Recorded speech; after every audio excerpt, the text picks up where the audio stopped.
Assalamualaikum warahmatullahi wabarakatuh. Alhamdulillahilladzi khalaqana min nafsin wahidah wa bassa minhuma rijalan wa nisa amma ba'du.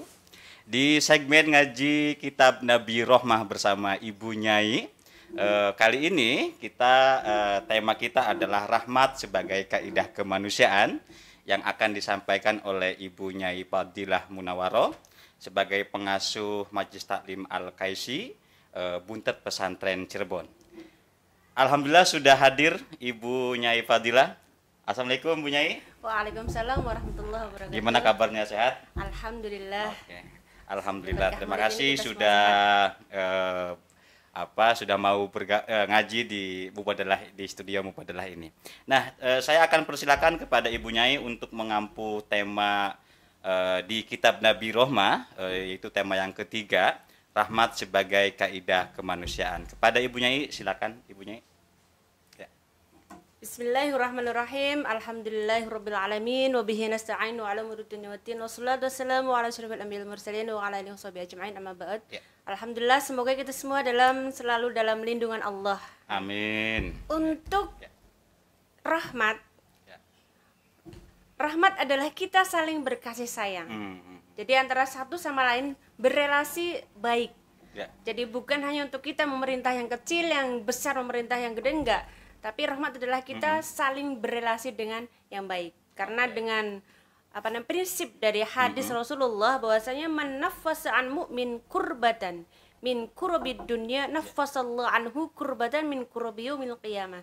Lah dalam hal ini seseorang jika dia merasa ada relasi yang bagus, ada rasa kasih sayang, ada rasa cinta kepada sesamanya, pasti dia akan sangat mudah sekali untuk melindungi, untuk memahami, untuk menghargai satu sama lain. Kuncinya cinta. Kuncinya adalah cinta. Lah. Kalau dia merasa cinta, berarti dia siap.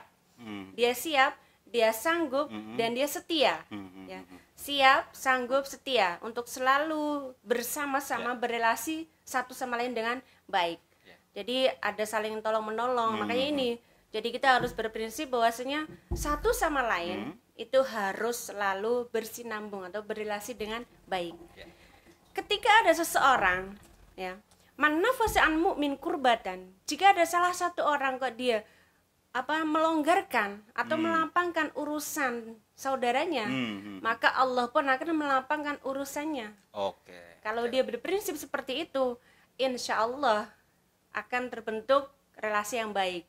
Dan tentunya dalam istilah negara, pasti negaranya baldatun thayyibah. Dalam rumah tangga berarti rumah tangganya sakinah, mawaddah, maslahah. Dan itu dari diri kita sendiri. Iya, dari diri sendiri. Harus kita tumbuhkan rasa cinta yang mana harus ada 3. Kesiapan, kesanggupan, dan kesanggupan, dan setia. Dan setia. Ini kunci ya. Iya. Jadi kita harus ada rasa cinta. Kalau kita ada cinta, pasti kita bisa munculkan rahmat itu sendiri. Kasih ada sayang, rasa kasih sayang, ya. Jadi siapapun yang melapangkan urusan saudaranya, pasti Allah akan melapangkan. Kalau dia berpegang teguh dalam itu, pasti rahmat selalu muncul. Nah, siapa yang menumbuhkan diri kita?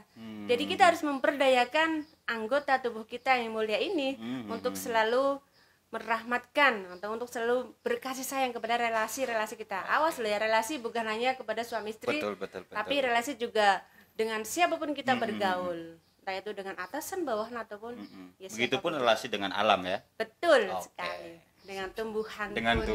Ya, Nabi pun dengan hewan pun juga Masya Allah. Masya Allah, sangat sayang sekali ya. Sekali. Jadi itu adalah rahmat. Kuncinya adalah kita harus selalu tanamkan dalam diri kita selalu cinta kepada sesama. Karena kita adalah sama dengan orang lain. Jadi kau adalah aku yang lain. Aku adalah kau, kan gitu. Kalau kata biasa aku adalah kau yang lain. Nah, ya betul. Kata biasa kayak gitu. Ya. Jadi itu adalah rahmat. Untuk menumbuhkan rasa cinta, kalau kita adalah muslim yang baik, ya tentu kita harus ingat dengan wasiat Rasulullah. Ya. Usinil khalifah. Jadi ini dalam khalifah min ba'di, tidak hanya untuk pimpinan, tapi untuk siapapun, karena kita semua adalah sejatinya pemimpin. Ya. Khalifah fil ard. Iya.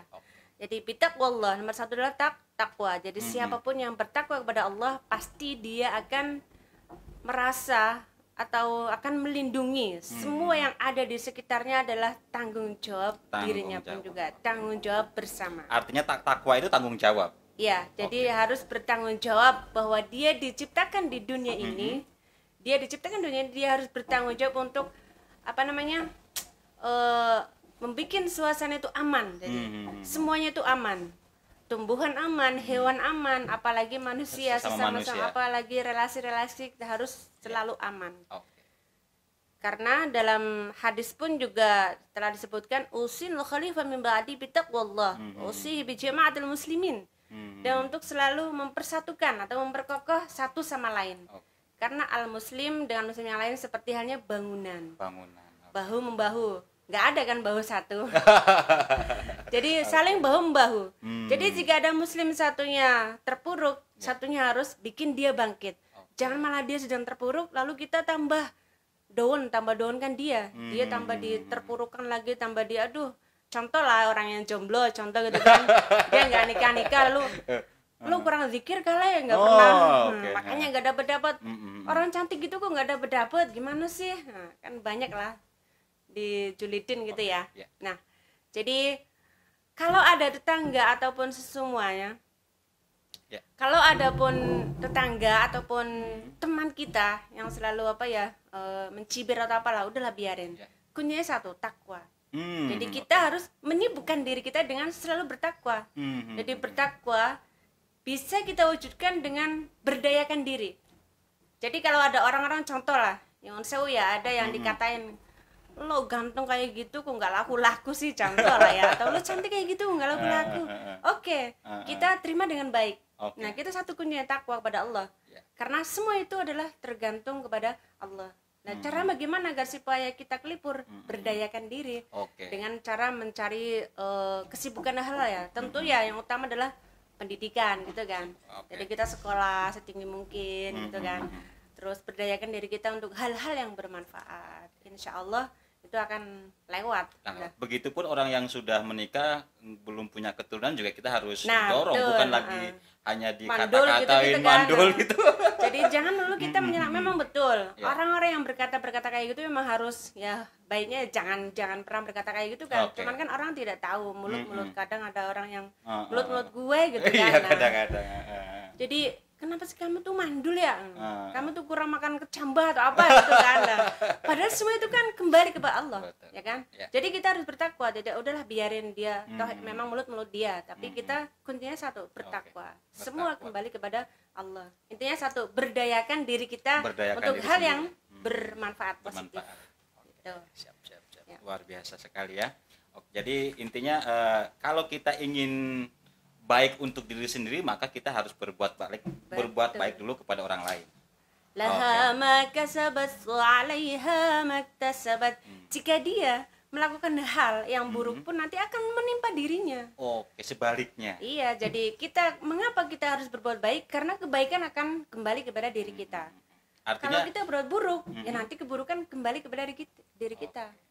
Malah ada salah satu hadis yang mengatakan bahwasanya barang siapa, contoh ya, dia telah menfitnah orang dan dia telah menfitnah padahal tidak terjadi, nanti dia tidak akan pernah meninggal sebelum dia pun merasakan seperti fitnahan kayak tadi. Ya Allah.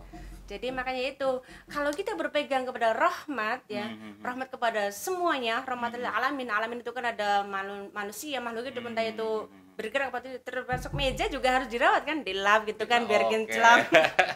Untuk mikrofon juga layak. Supaya melihatnya enak dipandang. Ada rahmat gitu kan. Luar biasa. Semuanya itu aman gitu kan. Nah, ini makanya kita harus berpegang kayak gitu. Jadi jangan berharap kita dibaiki sama orang lain selagi kita tidak berbuat baik kepada orang. Betul. Juga begitu soal keburukan. Betul, karena semua itu akan kembali kepada diri kita. Makanya kalau orang dahulu kan ada bilang hukum karma itu ada. Karena sebetulnya di dalam Al-Qur'an pun udah kayak gitu. Laha ma kasabat wa 'alaiha maktasabat, kayak gitu. Itu konsep karma di Al-Qur'an. Betul. Makanya kita jadi bukannya ditakut-takutin ya, bukan ditakut-takutin oleh ayat tersebut, cuman kita diingatkan bagaimana sih kita harus menjadi khalifah yang baik di dunia ini kan gitu. Bukannya kita ditakut-takutin kalau nanti kamu berbuat nanti kamu akan kembali kan, enggak. Jadi kita lah, oke lah, ayolah berdayakan diri kita untuk berbuat hal-hal yang positif. Contoh ya, mulut kita tidak mengumpat, mulut kita tidak menyakiti, lalu tangan kita untuk merangkul mereka yang lemah gitu kan. Ada orang yang tidak berpendidikan malah dicemooh. Kenapa sih kamu nggak kuliah? Kenapa sih kamu bodoh banget? Kenapa sih enggak? Kan bukan kayak gitu. Seharusnya kita kalau merasa rahmat, oke, ayo kita kumpulkan dana, sekolahkan dia kan kayak gitu. Contoh kecilnya kayak gitu. Siap. Itu rahmat, cinta. Silakan lanjut. Terus ada lagi ya bahwasanya kan gini. Kalau orang mengatakan rahmat itu biasanya kalau dia ada cinta. Kalau nggak ada cinta maka dia tidak bisa rahmat. Bener nggak? Ya. Kalau menurut Amdul bener nggak? Betul nggak? Kalau dia tidak ada rasa cinta pasti tidak ada rahmat. Tak ada kasih sayang. Ya nggak? Ya. Karena apa? Contoh lah, orang berkacamata ya. Kalau dia berkacamata, kacamatanya kotor, pasti dia akan mengatakan orang-orang yang di sekitarnya tuh jelek, dia kok kotor, halamannya kotor gitu. Tapi kalau dia memang benar-benar ada rasa cinta, ada rasa rahmat kepada sesama, pasti dia akan melihatnya dari kacamata yang benar. Oh mungkin ini kacamataku yang kotor, banyak debunya, dilap dulu. Oh ternyata itu jelas, nah itu bersih kan kayak gitu. Jadi jangan sekali-kali kita menyalahkan diri kita dengan hal-hal yang tidak pas. Contoh lah, maksudnya dari Allah itu nyuwun sewu kita belum punya anak gitu kan, lalu menyalahkan apa sih salah saya ya Allah, apa sih salah saya, jangan. Jadi memang itu adalah dia memang udah aturannya Allah, jadi sabar. Kenapa sih saya nggak laku-laku? Emang dagangan kan gitu ya. Jadi Allah itu memang Masya Allah, skenario-nya itu sudah sangat pas untuk diri kita ya. Khalifah fil ardh. Tapi wajar nggak sih Mbak Ila kalau kita ngeluh gitu? Wajar. Manusiawi. Cuman kita kembalikan kepada ketakwaan kita. Jadi makanya Nabi Muhammad SAW selalu menekankan kepada umatnya untuk takwa. At-taqwa hahuna. Takwa itu dalam hati, bukan hanya di mulut. Iya, saya suka sama lo, kan belum tentu hatinya senang kan kayak gitu kan. Patokannya di hati itu. Iya, at-taqwa hahuna. Kita melihat apapun juga itu dari hati kita. Kalau hati kita bersih, jernih, pasti melihat sekitarnya juga baik. Tapi kalau hati kita nyuwun sewu kotor, ya semuanya kotor. Contoh lah kalau dia benci, dia suka julitin, pasti akan jelek. Walaupun Om Dul ganteng ya dikatakan jelek terus kan gitu lah. Itu hati ya. Nah iya, jadi apa namanya? Tetap apa kata hatinya lah. Iya, betul. Nah, rahmat ya. Barang siapa padahal ya seseorang yang telah menebarkan kasih sayang kepada sesama, entah itu kepada manusia biasa ataupun manusia yang punya jabatan pun ya, itu ada belas kasihan. Lu kok bisa sih punya belas kasihan kepada jabatan? Dengan cara apa? Dimasukkan ke penjara. Orang kayak gini ya, terkadang kita dikatain kita benci, padahal kita sayang. Contoh kayak tadi lah, kita memasukkan ke penjara itu karena untuk agar supaya dia berbuat baik, lebih baik dan menyadari kesalahannya. Kan kita merupakan rasa cinta, tetapi kadang sering dimanain itu adalah kebencian. Karena dia benci sama saya, jadi saya dilaporin dan lain-lain. Padahal kita tujuannya baik. Makanya di pondok pesantren banyak ada sanksi kan kayak gitu. Itu karena kita cinta kepada santri kita kayak gitu. Nah, barang siapa yang menebarkan rahmat, menebarkan kasih sayang kepada orang lain, malaikat loh. Malaikat juga menebarkan rahmat kepadanya. Oh, bukan hanya sama manusia juga, tapi langsung malaikat pun menebarkan rahmat kepadanya. Dan juga Allah selalu menyebut-nyebut namanya. Siapa yang nggak ingin, ya kan? Malaikat mendoakan dan Allah menyebutkan namanya. Allah selalu menyebut namanya.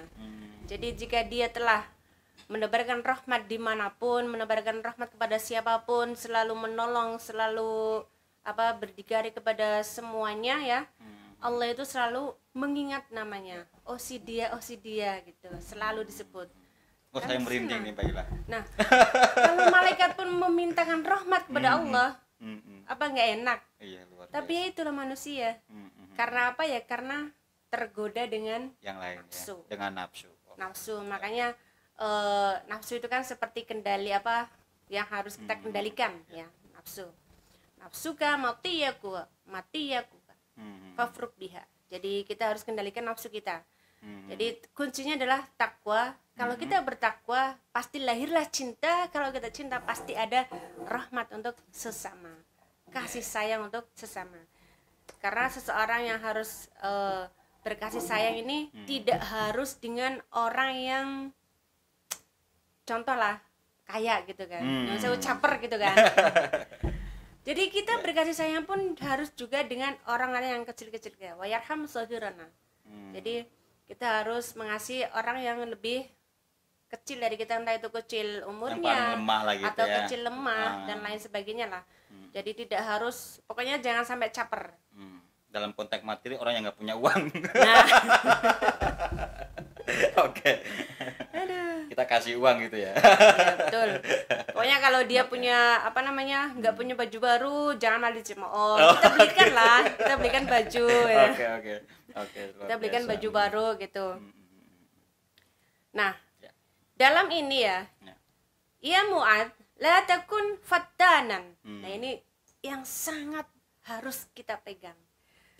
Janganlah kalian menjadi fattanan. Fattanan itu adalah orang yang selalu menebarkan kebencian atau dia menjadikan apa ya, bumerang lah kayak gitulah.